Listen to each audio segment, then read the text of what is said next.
Hello Canning channel people, நம்மளோட இந்த வீடியோவில் நம்ம சுசிலா மம்மி அப்போ அவங்களோட இசைக்கருவிகள் எல்லாத்தையுமே தானம் பண்ண போகிறதா ஒரு சில தகவல்கள் சொல்லப்படுது.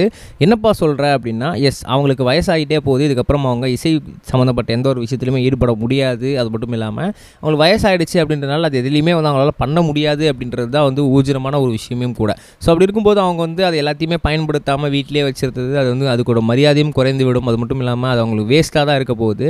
ஸோ அதனால் நிறைய இசை கலைஞர்கள்லாம் நல்லா சூப்பரான டேலண்டடாக இருப்பாங்க. பட் இருந்தாலும் கூட அவங்களுக்கு எந்த ஒரு இசைக்கருவியும் வாங்க முடியாத ஒரு சூழ்நிலையில் இருந்துகிட்டு இருப்பாங்க. ஸோ அதனால் அவங்க எல்லாருக்குமே அந்த இசைக்கருவியை இவங்களாவே முன் தானம் கொடுக்க போகிறதா ஒரு சில பேச்சுகள் ஏற்படுது. அது என்னன்னு சொல்கிறாங்க. முதல் விஷயம் என்ன அப்படின்னு பார்த்தீங்கன்னா, அவங்களுக்கு உடம்பு முடியாமல் ஒரு ஹாஸ்பிட்டலில் அட்மிட் போயிட்டு வந்துட்டு இருக்காங்க. அவங்களுக்கு கிட்னியில் ஒரு சில பிரச்சனைகள் இருக்குது. வயது மூப்பு காரணமாகவும் அஜீரண கோளாறுகள் காரணமாகவும் ஒரு சில பிரச்சனைகள் இருக்குது அப்படின்றது நமக்கு நல்லாவே தெரியும். அப்படி இருக்கும்போது அவங்களுக்கு 88 வயசு ஆகிடுச்சு அப்படின்றதுனால அவங்களே முன் ஒரு சில விஷயங்கள்லாம் இப்போ முன்பேற்பாடாக பண்ணிகிட்டு இருக்காங்களாம். ஸோ அதுதான் என்ன விஷயம் அப்படின்னு பார்த்தீங்கன்னா, இந்த இசைக்கருவிகள்லாம் தானமாக கொடுக்கறது அப்படின்ற ஒரு விஷயம். ஏன் அப்படின்னு பார்த்தீங்கன்னா, அவங்களால இதுக்கப்புறம் பாட்டு பாடவோ இல்லை இசையமைக்கவோ இல்லைனா சம்திங் வீட்டில் வச்சுருக்க ஏதாவது ஒரு விஷயத்தை பஜனை பண்ணுறதுக்கோ எதுவுமே அவங்களால பண்ண முடியாது அப்படின்றதுனால அந்த சம்மந்தப்பட்ட எல்லா கருவிகளுமே இங்கே அப்படியே பாழடைஞ்சு தூசு துப்பட்டா அப்படியே கிடக்குது.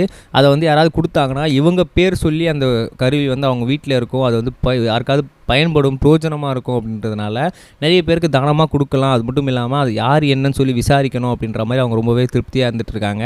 ஏன்னா இது எல்லாத்தையுமே எல்லாத்தையும் பார்த்து முடித்து எல்லாமே பத்திரமா பண்ணதுக்கப்புறம் தான் அவங்க எல்லாருக்குமே கொடுக்க போகிறாங்க. ஏன்னா நிறைய பேர் டேலண்டடாக இருப்பாங்க, பாட முடியும், நிறைய விஷயங்கள்லாம் டேலண்டடாக மல்டி டேலண்டடாக கூட இருப்பாங்க. அப்படி இருக்கும்போது அவங்களுக்கு இசைக்கருவிகள் வாங்கவோ அதை எக்ஸ்போஸ் பண்ணவோ அவங்களுக்கு மணி இருக்காது.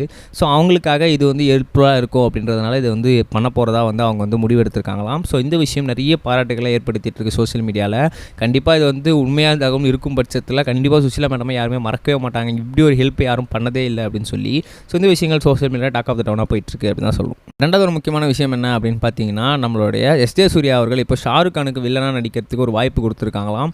பட் இருந்தாலும் கூட அவர் இப்போ அதான் மறுத்துருவாரா இல்லையா அப்படின்றது ஒரு விஷயங்கள் பரபரப்பை கிரியேட் பண்ணியிருக்கு.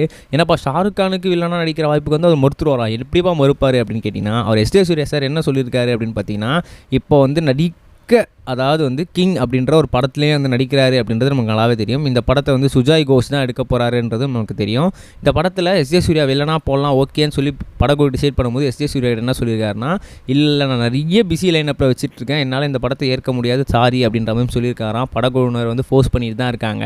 Maybe SJ Suryah sir okay சொல்லலாம், இல்லாமையும் போகலாம் அப்படின்ற மாதிரி பேச்சுக்கு ஏற்படுது. ஸோ இந்த விஷயங்கள் தான் சோஷியல் மீடியா செம்ம வைரலாக போயிட்டுருக்கு. இப்போது எப்போ ஏற்பாரா மாட்டாரா அப்படின்னு சொல்லி. ஸோ இதை பற்றி என்ன நினைக்கிறீங்க சொல்லுங்கள். நம்ம நெக்ஸ்ட் சொல்லுங்கள் கைஸ். பாய். இது வரைக்கும் கனெக்டிங் டிவிக்கு சப்ஸ்கிரைப் பண்ணனா மறக்காம சப்ஸ்கிரைப் பண்ணிக்கங்க. உடனடி அப்டேட்ஸ் பெறுவதற்கு நோட்டிஃபிகேஷன் பெல்லையும் கிளிக் பண்ணிக்கங்க.